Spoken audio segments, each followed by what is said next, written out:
Assalamualaikum warahmatullahi wabarakatuh.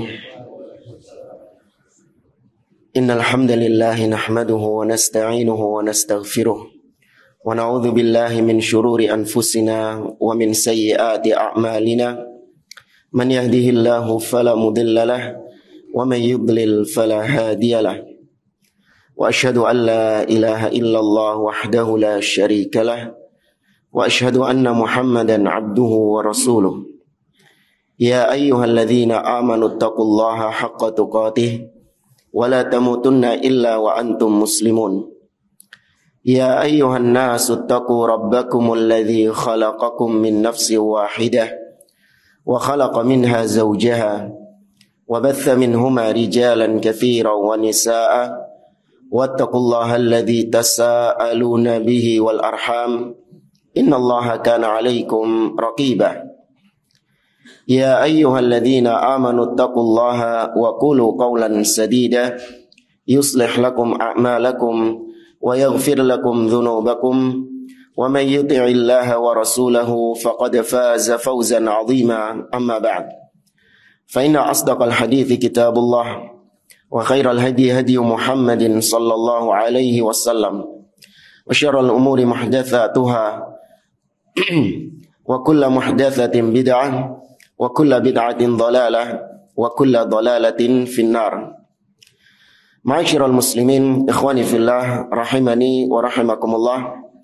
Kita meneruskan kembali pembahasan kitab Makanatus Sunnatin Nabawiyah yang ditulis oleh Fadilatul Syekh Umar ibn Muslih Al-Husaini hafizahullah ta'ala. Kita masih membahas tentang wajibnya seorang muslim untuk memuliakan, mengagungkan atau menyanjung Nabi SAW, baik ketika Nabi masih hidup atau setelah wafatnya Nabi SAW. Kita sampai di halaman yang ke-45 dari buku panduan.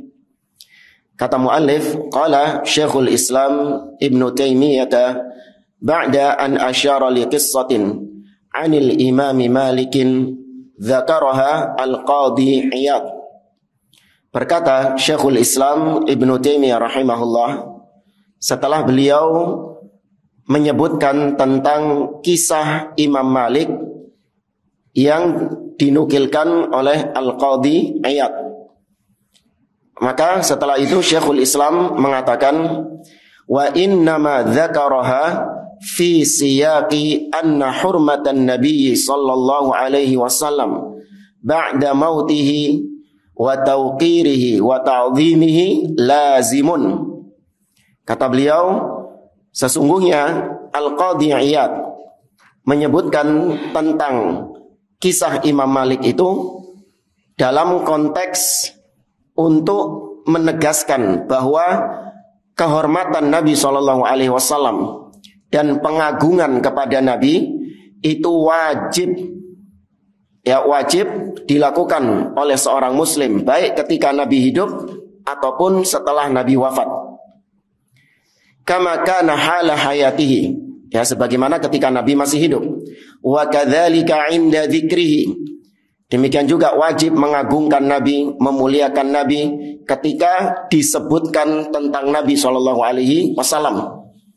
Wa dzikri hadithihi wa sunnatihi, demikian juga wajib mengagungkan Nabi ketika disebutkan tentang hadis Nabi SAW, ketika disebutkan tentang sunnah Nabi SAW. Wa sima'i ismihi, dan kita wajib mengagungkan Nabi ketika kita mendengar nama beliau disebutkan. Wa dzukira an Malikin annahu su'ila an Ayyub as-Sakhtiyani faqala. Disebutkan dari Imam Malik, diriwayatkan dari Imam Malik bahwasanya suatu ketika Imam Malik pernah ditanya tentang seorang ulama yang bernama Ayyub as-Sakhtiyani. Maka Imam Malik mengatakan, ma haddatsukum an ahadin illa wa Ayyubu afdalu minhu. Kata Imam Malik, aku tidak pernah menceritakan kepada kalian seorang pun melainkan pasti Ayyub As-Sakhtiyani itu lebih baik daripada setiap orang yang aku ceritakan itu. Kemudian qal wa hajja hajjatain. Beliau yaitu Ayyub Ayyub itu pernah haji 2 kali. Fakuntu armuquhu fala asma'u minhu ghaira annahu kana idza dzukira an-nabiy sallallahu alaihi wasallam baka hatta arhamahu. Kata beliau, dan aku perhatikan Ayyub As-Sakhtiyani ini, kata Imam Malik, tidaklah Ayyub ketika menyebutkan Nabi atau ketika disebutkan Nabi SAW, beliau pasti menangis sampai aku kesian sama dia. Falamma ra'aitu minhu ma ra'ait wa ijlalahu lin Nabi SAW katabtu anhu. Dan setelah aku melihat apa yang aku lihat, betapa Ayyub sangat memuliakan, mengagungkan Nabi SAW, bagaimana penghormatan Ayyub kepada Nabi SAW, maka aku menulis tentang Ayyub As-Sakhtiyani. Ya, baru Imam Malik menulis tentang Ayyub As-Sakhtiyani. Kemudian waqala Mus'ab ibnu Abdillah, berkata Mus'ab ibn Abdillah, kana Malikun idza dzakara an-nabiyya sallallahu alaihi wasallam yataghayyar launuhu wa yanhani hatta yas'uba dzalika ala julasaihi. Bahwasanya Imam Malik ketika menyebutkan Nabi, tentang Nabi sallallahu alaihi wasallam, berubah warna kulitnya. Berubah warna kulitnya, dan beliau menunduk.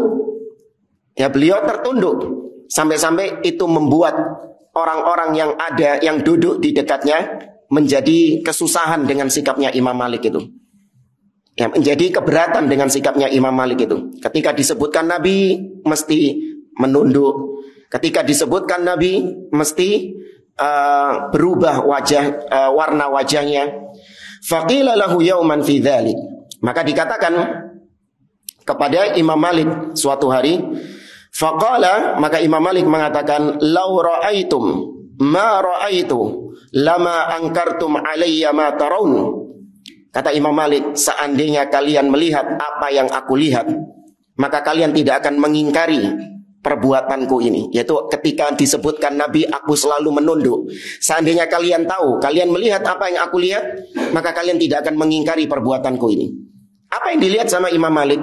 Laqad kuntu ara Muhammad ibn al-Munkadir. Ya, Muhammad bin al-Munkadir At-Taimi. Beliau adalah seorang tabi'in. Ya, Muhammad ibn al-Munkadir. Wa kana sayyidal qurra.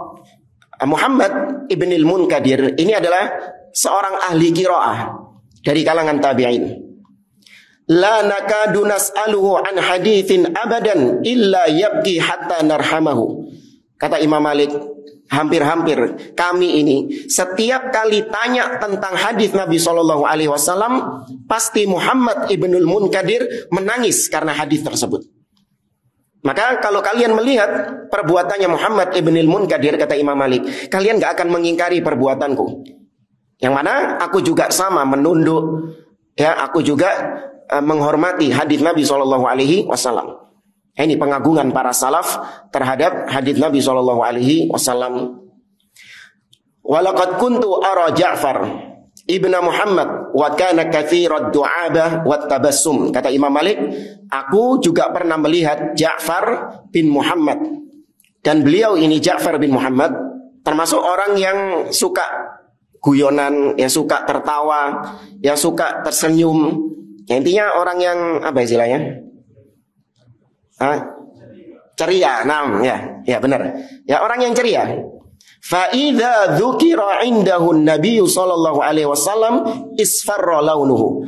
Tapi orang yang ceria ini, yang suka tersenyum, suka tertawa ini, ketika disebutkan Nabi sallallahu alaihi wasallam di hadapannya, berubah warna kulitnya, menguning warna kulitnya. Wa ma ra'aituhu yuhadditsu ar Rasulillah sallallahu alaihi wasallam illa ala taharah. Dan aku tidak pernah melihat Ja'far bin Muhammad ini, setiap kali dia membaca hadis Nabi SAW, dia pasti dalam kondisi yang suci. Ya, dalam kondisi yang suci. Wa laqad ikhtalaftu ilaihi zamanan. Dan aku sering, kata Imam Malik, mendatangi Ja'far bin Muhammad ini. Fama kuntu arahu illa ala thalathi khisal. Dan ketika aku mendatangi Ja'far bin Muhammad, aku tidak pernah melihatnya kecuali pasti dia sedang dalam 3 kondisi. Salah satu dari 3 kondisi ini. Apa itu? Imma musollian. Kalau enggak dia sedang sholat. Wa imma somitan, atau dia terdiam. Wa imma yaqra'ul Qur'an, atau kalau enggak dia baca Quran. Ya, wala yatakallamu fima la ya'ni, dan dia tidak pernah mengucapkan sesuatu yang enggak ada faedahnya. Wa kana minal ulama'i wal 'ubbad alladzina yakhshawna Allah, dan dia termasuk di antara ulama, termasuk di antara orang-orang yang taat beribadah kepada Allah dan orang-orang yang takut kepada Allah Subhanahu wa taala. Baik, walaqad kana Abdurrahman ibnul Qasim yadhkurun Nabiy sallallahu alaihi wasallam fayunzar ila launihi ka'annahu nazafa minhu dam. Demikian juga diriwayatkan tentang Abdurrahman ibnul Qasim.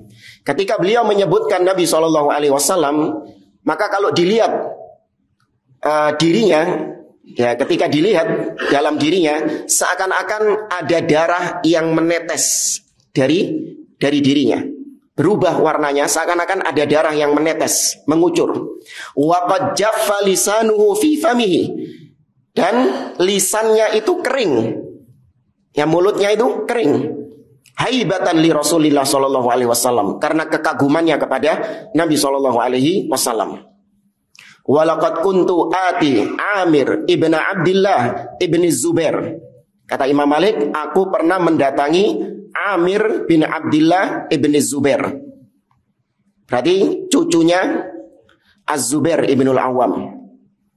Fa idza dzukira indahu an-nabiy sallallahu alaihi wasallam baka hatta la yabqa fi ainaihi dumu'un. Setiap kali Amir bin Abdullah ibn Zubair disebutkan tentang Nabi sallallahu alaihi wasallam, beliau menangis sampai-sampai habis air matanya. Ya, beliau menangis sampai-sampai habis air matanya. Ini seorang ketika sudah sangat kagum kepada orang lain, ketika disebutkan dia pasti rindu, dia pasti menangis, dia pasti ya mencintai orang tersebut. Ya, sebagaimana kalau kita lihat apa ya, orang-orang yang ngefans dengan penyanyi lah, ya, dengan artis lah, dengan pemain bola lah. Ketika ketemu dengan idola mereka, atau ketika disebutkan tentang idola mereka, mereka menangis. Itu kecintaan yang hakiki. Saking salah, ya, saking salah mencintai orang. Tapi kalau ditanya apakah dia benar-benar mencintai idolanya, iya. Itu kecintaan kepada idolanya. Ketika disebutkan tentang idolanya, maka dia menangis, rindu ingin bertemu dengan idolanya tersebut. Ya, cuman salah sekali lagi. Walaqad ra'aitu Az-Zuhri. Kata Imam Malik, aku juga pernah melihat Az-Zuhri, yaitu Ibnu Syihab Az-Zuhri. Wa kana lamin ahna'in nasi wa aqrabahum, fa idza dzukira indahu an-nabi sallallahu alaihi wasallam fa ka'annahu ma 'arafaka wala 'araftuhu. Ya, wala 'araftahu. Ketika disebutkan tentang Nabi sallallahu alaihi wasallam, Ibnu Syihab Az-Zuhri kalau sudah menyebut tentang hadis Nabi sallallahu alaihi wasallam, seakan-akan dia tidak mengenalmu dan kau tidak mengenal dia. Ya, ini hiperbol dari Imam Malik.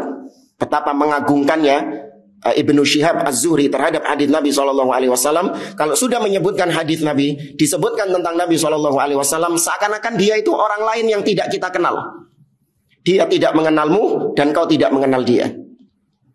Walaqad kuntu ati Safwan ibn Salim wa kana minal muta'abbidin al-mujtahidin. Kata Imam Malik, aku juga pernah mendatangi Safwan ibn Salim, dan beliau termasuk di antara ubad, ahli ibadah, dan beliau juga orang-orang yang termasuk di antara orang-orang yang ahli ijtihad. Fa idza dzakara an-nabiy sallallahu alaihi wasallam baka fala yazalu yabki hatta yaquma an-nasu anhu wa yatruku. Kata beliau Imam Malik ini, Safwan ibn Salim kalau sudah menyebutkan tentang Nabi SAW, dia menangis sampai orang-orang pergi meninggalkan dia. Saking suwi ini nangis ya jemaah. Iya, sampai-sampai orang-orang bangkit meninggalkan dia. Ya, karena dari lamanya dia menangis tersebut. Ya, luar biasa para salafus soleh pengagungannya kepada Nabi SAW. Kita lanjutkan ke bab selanjutnya, halaman 47. Al-mabhatsuts tsani, bab yang kedua, wujubu ta'zimi sunnatil musyarrafah wal qabul wat taslim war ridha bi kulli ma ja'at bihi. Wajibnya mengagungkan sunnah dan wajib menerima sunnah dan wajib ridha terhadap sunnah. Ya, yaitu apa-apa yang dibawa oleh Nabi SAW. Kata beliau, as-sunnatu hisnullahil hasin alladzi man dakhalahu kana minal aminin. Ya, as-sunnah, yakni apa yang dibawa oleh Nabi SAW, itu adalah benteng Allah yang kokoh.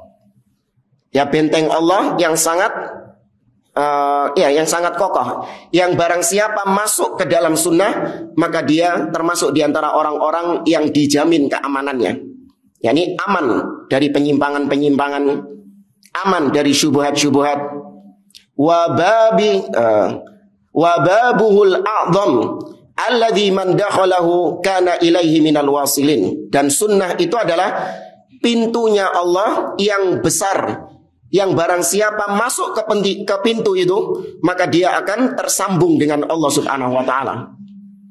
Taqumu bi ahliha wa in qa'adat bihim a'maluhum. Dengan sunnah itu orang yang mengerjakannya akan bangkit meskipun amalannya itu sedang duduk. Ya, dengan sunnah itu seakan-akan orangnya itu berdiri meskipun yang dia kerjakan sedang duduk. Wa yas'a nuruha baina aydihim idza tafa'at li ahlil bid'ah wan nifaq anwaruhum. Dan sunnah itu adalah cahaya yang menerangi orang-orang yang berpegang di atasnya. Di saat yang bersamaan justru bid'ah memadamkan cahaya tersebut. Ya, bid'ah itu memadamkan cahaya sunnah. Sedangkan sunnah itu menerangi jalannya orang-orang yang berpegang di atasnya. Makanya gak heran kalau Al-Imam Al-Barbahari rahimahullah di awal kitab Syarhus Sunnah, beliau mengatakan i'lam annal islama huwa sunnah was sunnatu was sunnah hiyal islam. Ketahuilah bahwa Islam itu sunnah dan sunnah itu Islam. Ya. Demikian juga para ulama menyebutkan Al-Qur'anu ahwaju minas sunnah ahwaju minas sunnah minas sunnati ilal Qur'an atau minal Qur'an. Al-Qur'an itu lebih membutuhkan sunnah daripada sunnah membutuhkan Al-Qur'an. Karena seorang tidak akan mungkin bisa mengamalkan Al-Quran kecuali dengan sunnah. Ya, sebagaimana yang sering kita sampaikan, as-sunnah menafsirkan Al-Quran. Sunnah menegaskan apa yang ada di dalam Al-Quran. Sunnah mendatangkan hukum baru yang tidak ada di dalam Al-Quran. Dan sunnah bisa menasakh, ya, menghapus hukum yang ada di dalam Al-Quran. Ini ada rinciannya semuanya. Wa inna minal fardil lazim ala kulli muslimin ta'zimas sunnah. Dan di antara kewajiban yang wajib ditunaikan oleh setiap muslim yaitu mengagungkan sunnah.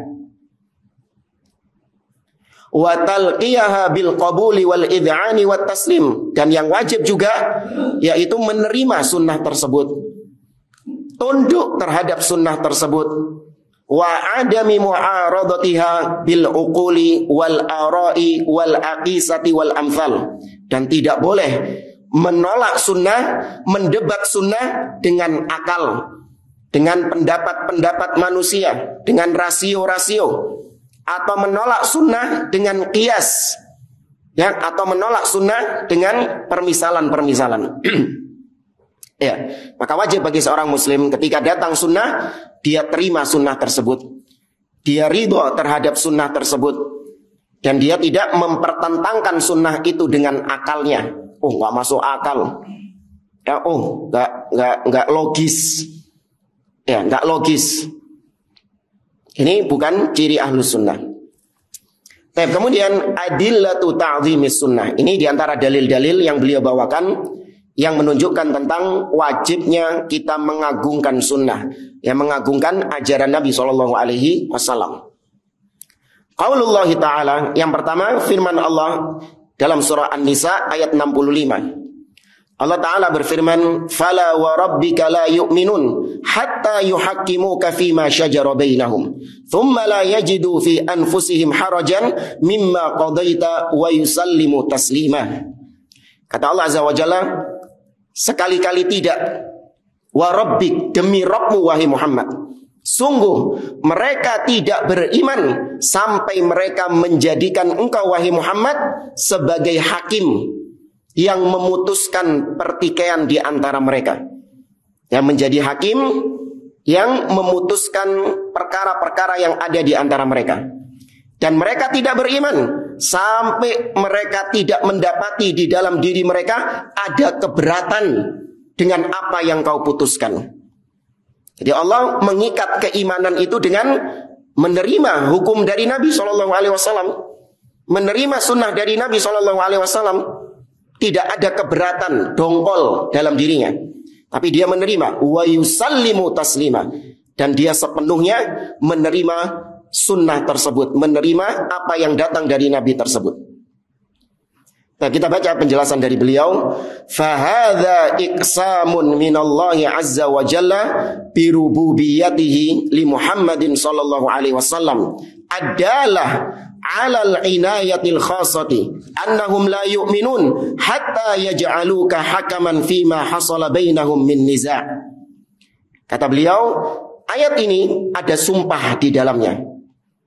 Ya, ayat ini ada sumpahnya. Fala wa rabbik, ya, sungguh sekali-kali tidak, wa rabbik, demi Rabbmu. Ya, demi Allah maksudnya. Demi Rabbmu wahai Muhammad.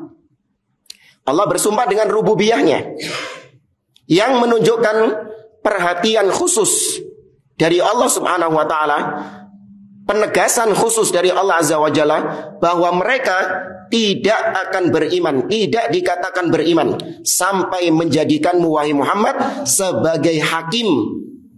Ya, sebagai hakim yang memutuskan perkara yang ada di tengah-tengah mereka. Wa tahkimuhu sallallahu alaihi wasallam fi hayatihi birruju'i ilaihi, menjadikan Rasul sebagai hakim ketika Nabi masih hidup, yaitu dengan kembali kepada beliau, mendatangi beliau, kemudian menjadikan beliau sebagai hakim dalam perkara-perkara yang mereka perselisihkan. Itu ketika Nabi hidup. Wa ba'da mautihi, adapun ketika Nabi sudah wafat, maka bagaimana caranya menjadikan Nabi sebagai hakim?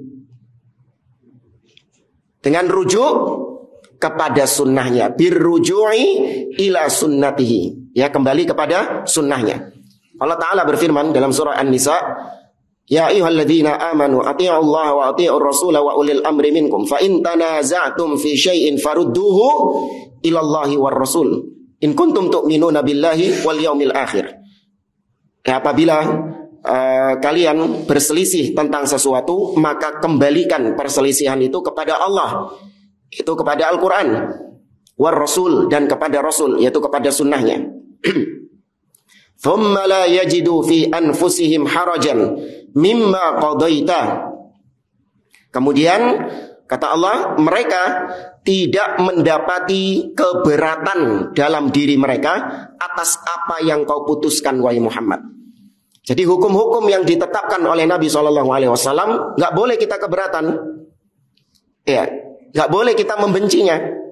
Kalaupun kita belum mampu melaksanakannya, maka nggak boleh kita kemudian membenci syariat Nabi tersebut atau mencaci maki syariat Nabi tersebut.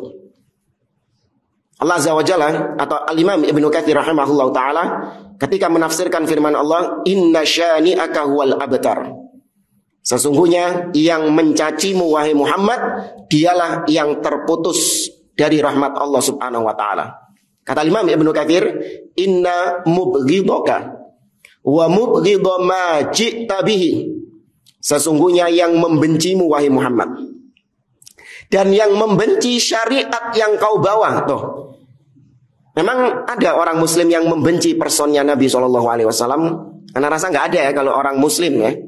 Hanya orang-orang kafir yang membenci personnya Nabi SAW. Hatta ahlil bid'ah, separah apapun bid'ahnya, ketika disebutkan Nabi SAW, dia menghormati nggak? Dia menghormati personnya. Tapi hanya ahlus sunnah yang memuliakan sunnah Nabi, memuliakan ajaran Nabi. Ahlul bid'ah enggak. Ya, ahlul bid'ah tidak memuliakan sunnah Nabi, hanya memuliakan orangnya saja, menghormati orangnya saja.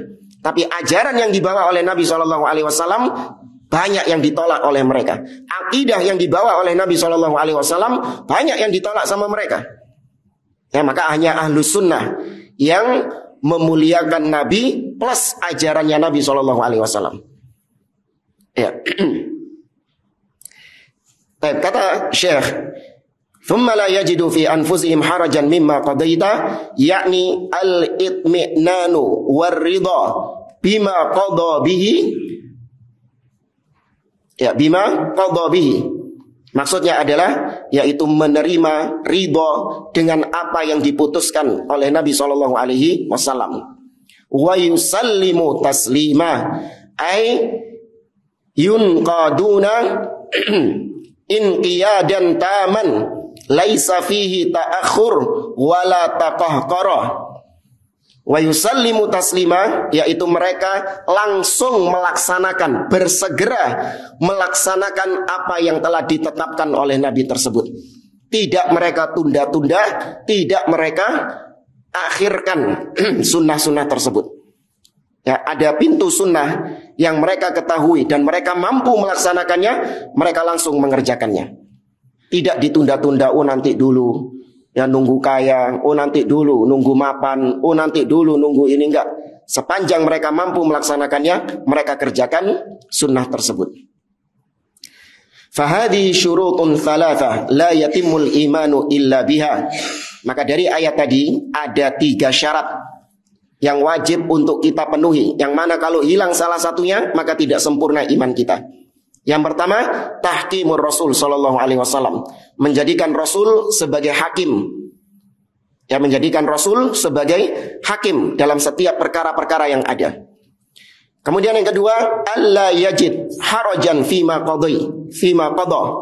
Setelah Nabi dijadikan hakim, kemudian Nabi memutuskan perkara, maka tidak boleh ada keberatan dari apa yang telah diputuskan oleh Nabi tersebut.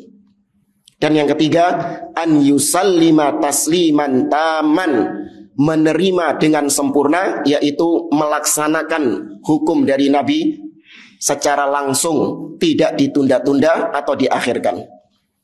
Ini dalil yang pertama. Dalil yang kedua, yaitu firman Allah di dalam surah An-Nur ayat yang ke-51.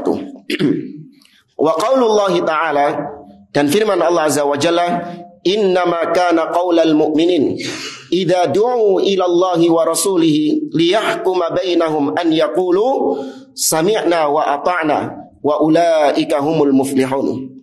Kata Allah, sesungguhnya ucapan orang-orang yang mukmin, yang beriman, apabila diajak, diseru kepada Allah dan Rasulnya, liyahkuma bainahum, untuk memutuskan perkara di antara mereka.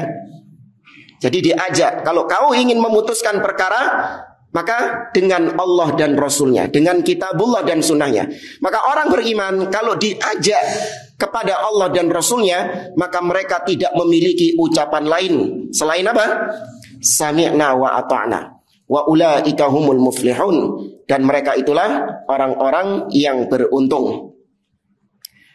Kata Syekh, innama kana qaulal mu'minin, sesungguhnya ucapan orang-orang yang beriman, kata beliau, haqiqatul ladzina sadaqu imanahum bi a'malihim, yakni orang-orang yang jujur keimanan mereka. Ya, orang-orang yang jujur keimanan mereka. Dengan apa keimanannya jujur? Dengan bukti apa? Dengan amalan mereka. Hina yud'auna ilallahi wa rasulih. Yaitu ketika mereka diajak kepada Allah dan Rasulnya, liyahkuma bainahum, agar dia memutuskan perkara di antara manusia. Dia kembali kepada Allah dan Rasulnya, kembali kepada hukum Allah dan Rasulnya. Sawa'un wafaqa ahwa'ahum am khalafahum. Entah hawa nafsunya cocok dengan hukum Allah dan Rasulnya tersebut, atau hawa nafsunya nggak cocok dengan hukum Allah dan Rasulnya tersebut. Ya, tapi orang yang beriman, dia barometernya dia bukan hawa nafsunya. Barometernya dia adalah qala Allah wa qala Rasul. Yang jadikan standar kebenaran, standar hukum adalah qala Allah dan qala Rasul. An yaqulu sami'na wa ata'na. Mereka enggak punya ucapan lain selain sami'na wa ata'na. Ai sami'na hukmallah wa rasulihi fa ajabna man da'ana ilaihi. Kami mendengar hukum Allah dan Rasulnya, dan kami mengijabahi siapa saja yang mengajak kami kepada hukum Allah dan Rasulnya. Wa ata'na, dan kami taati hukum tersebut. Ta'atan tamatan salimatan minal haraj, dengan ketaatan yang sempurna tanpa ada keberatan di dalamnya. Ya, tanpa ada rasa keberatan di dalamnya. Wa ulaika humul muflihun, hasrul falah fihim. Allah mengkhususkan keberuntungan hanya pada mereka. Wa ulaika humul muflihun. Mereka itulah orang-orang yang beruntung. Allah batasi orang-orang yang beruntung itu hanya pada orang-orang yang berhukum dengan Allah dan Rasulnya. Li'annal falah huwal fauzu bil matlub wan najatu minal makruh. Karena namanya keberuntungan, kemenangan, itu cirinya, indikatornya adalah mendapatkan apa yang diimpikan dan terhindar dari apa yang ditakutkan. Itu namanya kemenangan. Mendapatkan apa yang dia cita-citakan, terhindar dari apa yang dia takutkan. Wala yuflihu illa man haqqamallaha wa rasulah wa ata'allaha wa rasulah. Maka tidak ada yang beruntung, tidak ada yang mendapatkan kemenangan kecuali siapa saja yang menjadikan Allah dan Rasulnya sebagai hukum dan dia taat kepada Allah dan Rasulnya. Tapi pertanyaan, apakah ketika seorang muslim meninggalkan hukum Allah, lantas dia langsung divonis kafir? Karena ayat tadi mengatakan innamal mu'minun, sesungguhnya orang-orang yang beriman kalau diseru, diajak kepada Allah dan Rasulnya agar berhukum dengan Allah dan Rasulnya, mereka mengatakan sami'na wa ata'na, yang disebut mu'minun. Berarti apabila ditinggalkan hukum Allah dan Rasulnya ini, diajak untuk berhukum dengan hukum Allah dan Rasulnya, dia nggak mau, justru dia menggunakan hukum lain selain hukum Allah, maka kata mereka dia bukan termasuk orang-orang mukminun. Ya, maka dia orang-orang kafir katanya. Tapi maka Ahlus Sunnah memperinci, tidak sebagaimana Khawarij yang memutlakkan bahwa siapa saja yang tidak berhukum dengan hukum Allah maka dia kafir. Mereka suka menggembor-gemborkan firman Allah dalam surah Al-Maidah, "Wa man lam yahkum bima anzalallah fa ulaika humul kafirun." Barang siapa yang tidak berhukum dengan hukum yang Allah turunkan, maka dialah orang-orang kafir. Baik, maka Ahlus Sunnah memperinci, apabila dia tidak berhukum dengan hukum Allah, dengan keyakinan bahwasanya hukum Allah tidak lebih baik daripada hukum manusia, maka iya, dia kafir. Kemudian yang kedua, apabila dia meyakini bahwa hukum Allah setara dengan hukum manusia, sama, mau pakai hukum Allah fadhol, mau pakai hukum manusia juga fadhol, ya, maka ini juga kafir. Yang ketiga, apabila dia meyakini bahwasanya hukum Allah nggak wajib untuk dijalankan. Ya, hukum Allah itu hukum yang sudah usang. Itu cocoknya diterapkan di zaman dahulu, di zaman Nabi. Itu cocoknya diterapkan di Arab. Kita kulturnya beda. Kita budayanya beda. Maka nggak wajib kita menerapkan hukum Allah. Maka ini juga statusnya apa? Kafir. Ini secara umum ya. Adapun individu-individunya harus memenuhi persyaratan takfir muayyan, vonis kafir secara individu. Ini kita menghukumi perbuatannya. Adapun apabila dia meyakini hukum Allah yang terbaik, namun dia meninggalkan hukum Allah tersebut karena hawa nafsunya, karena dunia, maka yang seperti ini dihukumi maksiat, tidak sampai mengeluarkan dia dari Islam. Oleh karenanya Abdullah bin Abbas ketika menafsirkan surah Al-Maidah tadi, "Wa man lam yahkum bima anzalallahu fa ulaika humul kafirun." Abdullah bin Abbas mengatakan kufrun la yanqulu 'anil millah. Kekafiran di situ adalah kekafiran yang tidak mengeluarkan seseorang dari Islam. Yakni dosa besar. Ya, tidak sampai mengeluarkan seseorang dari Islam.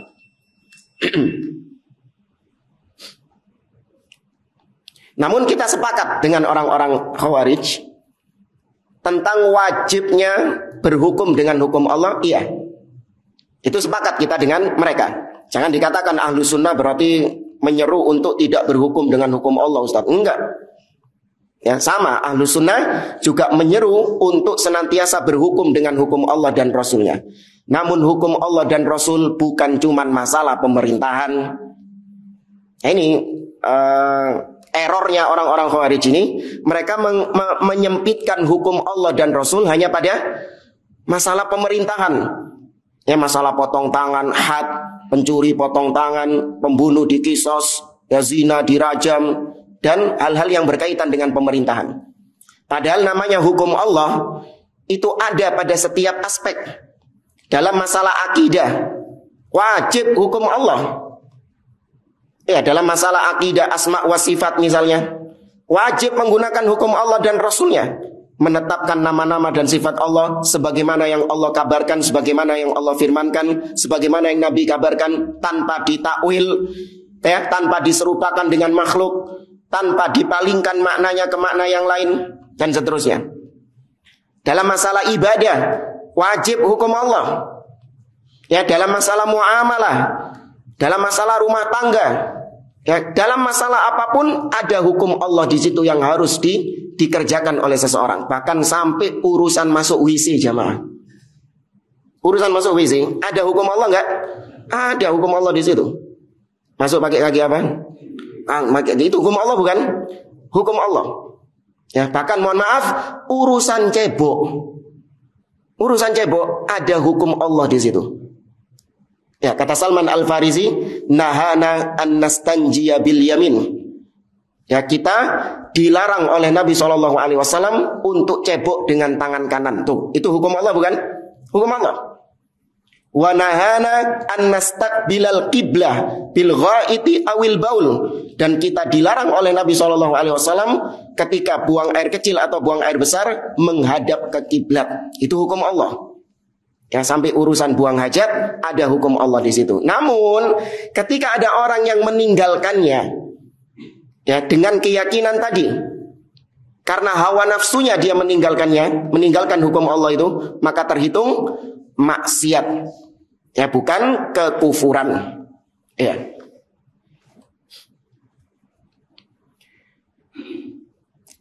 Oke, kita lanjut di halaman 49, firman Allah Azza wa Jalla dalam surah An-Nur ayat 63. Allah berfirman, la taj'alu du'a ar-rasul ka du'a la taj'alu du'a ar-rasuli bainakum ka du'a ba'dikum ba'dha.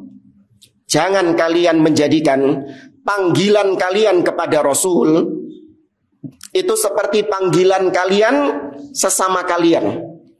Ya, jangan kalian memanggil, jadikan panggilan kalian kepada Rasul itu sama seperti panggilan sesama kalian. Qad ya'lamullahu alladhina yatasallaluna minkum liwadha Sungguh Allah telah mengetahui siapa di antara kalian yang keluar mengendap-endap sembunyi-sembunyi untuk keluar. Falyahdharil ladzina yukhalifuna an amri an tusibahum fitnah aw yusibahum adzabun alim. Maka hendaklah orang-orang yang menyelisihi perintah Rasul, hendaklah orang-orang yang menyelisihi hukum Rasul, sunnah Rasul, hendaklah mereka waspada. Kalau Allah timpakan fitnah kepada mereka atau Allah timpakan siksa yang pedih di akhirat.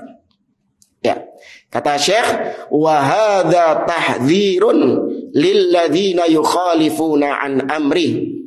Ini adalah tahdzir, peringatan bagi orang-orang yang menyelisihi perintah Nabi SAW, menyelisihi sunnah beliau. Wa yarghabuna anhu, dan bahkan dia benci dengan sunnah tersebut. Antusibahum fitnah au yusibahum adzabun alim. Itu peringatan bagi mereka, khawatirnya mereka akan mendapatkan fitnah, yaitu bala, musibah di dunia, atau mereka akan mendapatkan siksa yang pedih di akhirat. Siapa yang berdalil dengan ayat ini? Ketika ada seorang yang ingin melaksanakan haji, tapi ngambil mikotnya di Masjid Nabawi.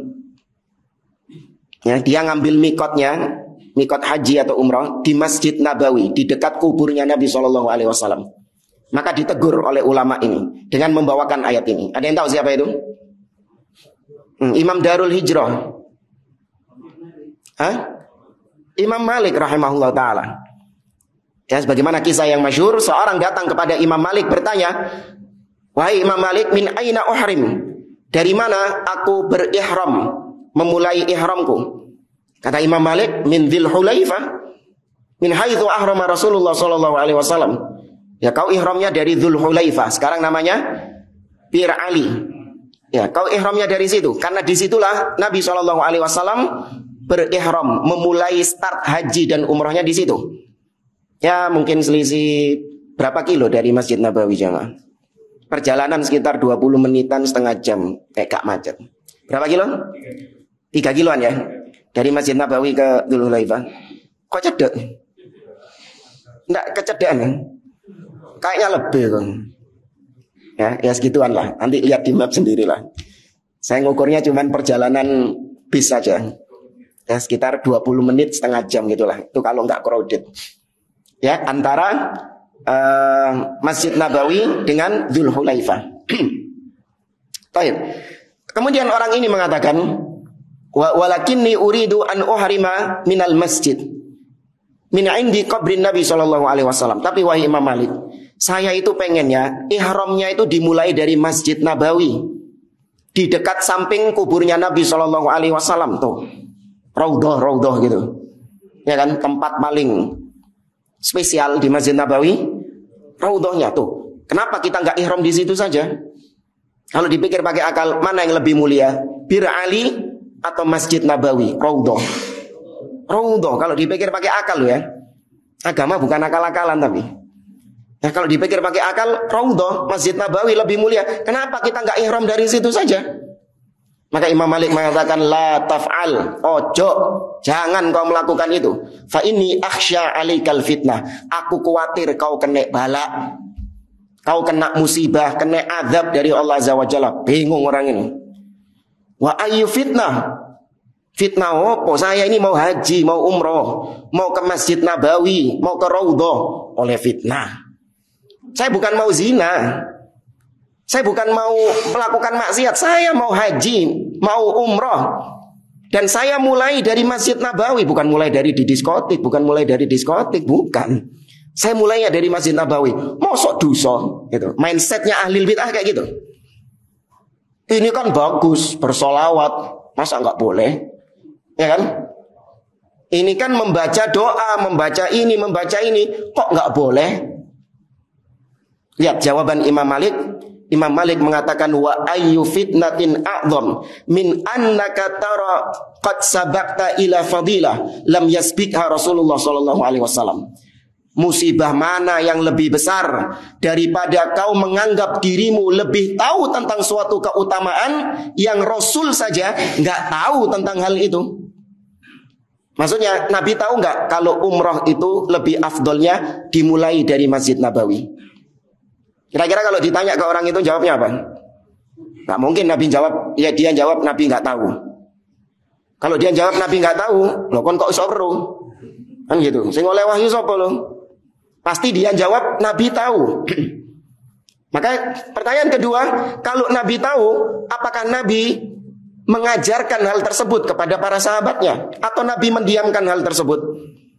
Gak mungkin dia menjawab Nabi diem. Karena itu tuduhan keji kepada Nabi. Yaitu Nabi menyembunyikan apa? Menyembunyikan syariat. Ya, padahal Allah Azza wa Jalla mengatakan, ya ayyuhar rasul, balligh ma unzila ilaika mir rabbik. Wahai Rasul, sampaikan apapun yang diturunkan Allah kepadamu. Gak boleh disembunyikan. Ya, maka gak mungkin dia mengatakan Nabi diem. Pasti dia mengatakan Nabi mengajarkannya. Baru kemudian kita tinggal minta apanya? Tinggal minta dalilnya. Kalau Nabi memang menyeru mikotnya itu di Masjid Nabawi. Dan tidak ada. Kemudian Imam Malik membacakan ayat ini tadi. فَلْيَحْذَرِ الَّذِينَ يُخَالِفُونَ عَنْ أَمْرِ أَنْ تُصِيبَهُمْ فِتْنَةٌ أَوْ يُصِيبَهُمْ عَذَابٌ أَلِيمٌ. Maka hendaklah orang-orang yang menyelisihi sunnah, menyelisihi perintah Nabi, maka agar dia waspada.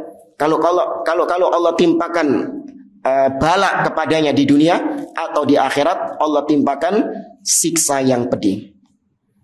Hal yang sama juga dialami oleh seorang tabi'in yang bernama Sa'id ibnil Musayyib. Beliau pernah mendapati ada seseorang yang sholat sunnah fajar qobliyah subuh berulang-ulang. Ya, berulang-ulang. 2 rakaat salam ngadeg maneh. 2 rakaat salam ngadeg maneh. Terus dia melaksanakan sholat tersebut. Maka kata Sa'id ibnil Musayyib, la taf'al. Jangan kau lakukan itu.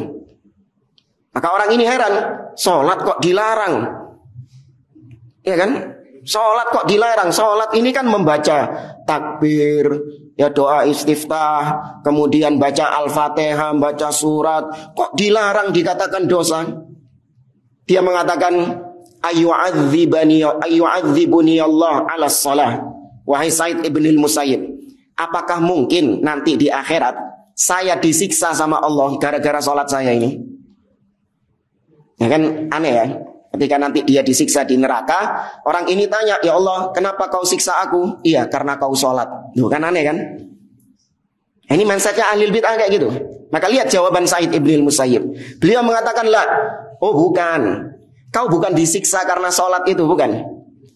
Walakin li khilafis sunnah. Kau disiksa karena menyelisihi sunnah. Ya, kau disiksa karena menyelisih sunnah Nabi SAW, minteri Nabi SAW. Ya. Qala al-Imam Ahmad, Imam Ahmad berkata, atadri mal fitnah? Al-fitnatu asyirk. Kata Imam Ahmad, tahukah engkau apa itu fitnah?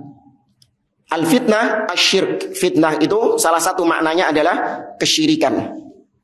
Ya, salah satu makna fitnah dalam bahasa Arab, kekufuran atau kesyirikan. Bisa juga fitnah artinya bala, musibah, ya, ujian, malapetaka. Dari sini Allah mengatakan wal fitnatu asyaddu minal qatl. Fitnah itu lebih dahsyat daripada pembunuhan. Ini jangan diartikan fitnah bahasa Indonesia. Ya, sering kita mendengar orang-orang mengatakan fitnah lebih kejam dari pembunuhan. Salah. Pembunuhan lebih kejam daripada fitnah. Kalau bahasa apa? Bahasa Indonesia. Misalnya jamaah, antum dituduh sama antum dibunuh, mana yang lebih dahsyat dosanya? Dibunuh. Iya, sampai-sampai Allah sebutkan dan ulama khilaf tentang orang yang membunuh. Dalam firman-Nya Allah mengatakan man qatala mu'minan muta'ammidan fajazaohu jahannam khalidan fiha wa ghadiballahu alaihi wa la'ana. Barang siapa yang membunuh seorang mukmin dengan sengaja, maka dia dimasukkan ke jahanam khalidan fiha, kekal di dalamnya. Tuh. Padahal yang kekal itu cuma dosa apa jemaah? Syirik. Tapi kenapa pembunuhan sampai Allah katakan kekal? Maka kata para ulama, saking lamanya dia berada di neraka itu, seakan-akan dia itu seperti kekal. Padahal seharusnya nggak kekal. Karena yang kekal itu cuman kesyirikan, kekufuran yang kekal. Tapi saking lamanya dia berada di dalam neraka, seakan-akan dia seperti kekal di neraka. Ya, maka pembunuhan lebih kejam daripada fitnah, menuduh.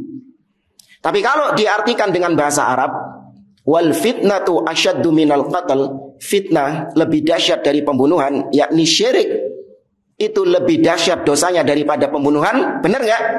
Benar.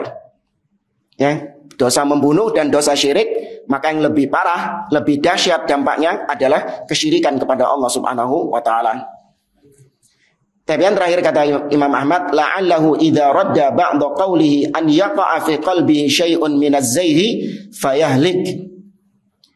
Bisa saja ketika dia menolak sebagian hadis Nabi SAW, maka di dalam hatinya itu ada penyimpangan.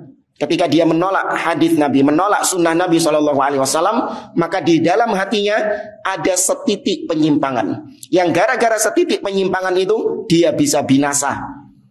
Ya bisa binasa gara-gara dia menolak hadis Nabi SAW atau menolak sunnah Nabi SAW. Ya.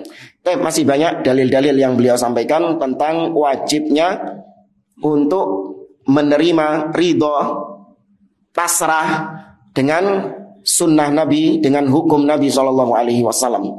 Naktafi bihada. As'alullah ay yanfa'ana bima 'allamana wa ay yu'allimuna ma yanfa'una.